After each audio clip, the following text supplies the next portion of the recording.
Guys, welcome my YouTube channel. അപ്പോൾ ഞാനിന്ന് എന്താണ് വന്നതെന്ന് ചോദിച്ചാൽ, ഒരു ചാലഞ്ചിൻ്റെ വീഡിയോ ചെയ്യാൻ വേണ്ടി ഒരാൾ എനിക്ക് കമൻറ്റ് ഇട്ടിട്ടുണ്ടായിരുന്നു. അപ്പം ഞാൻ ചാലഞ്ചിൻ്റെ വീഡിയോ എന്തായാലും ഞാൻ ചെയ്യുന്നതായിരിക്കും. പിന്നെ തിരിച്ച് ഞാൻ ഞാൻ ഇപ്പോൾ ആർക്കും അങ്ങനെ റിപ്ലൈ ഒന്നും കൊടുക്കുന്നില്ല.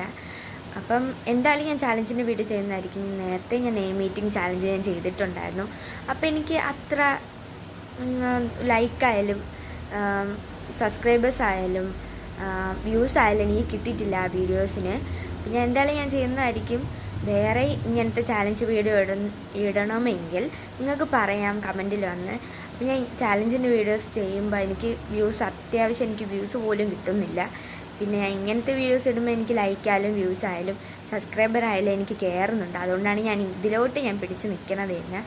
അപ്പോൾ എനിക്ക് ലൈക്കും സബും പിന്നെ എനിക്ക് വ്യൂസും കുറവാണ്. ഇതൊക്കെ തന്നെ സപ്പോർട്ട് ചെയ്യണം, എങ്കിലേ നമുക്ക് ഗിവ് അവേയുടെ കാര്യം നമുക്ക് അങ്ങോട്ട് നീട്ടിക്കൊണ്ടുപോകാൻ പറ്റുള്ളൂ ഗൈസ്. അപ്പം ഇന്നത്തെ വീഡിയോ അത്രയേ ഉള്ളൂ. അപ്പം അടുത്ത വീഡിയോയിൽ കാണുന്നവരെ ബൈ ഗൈസ്.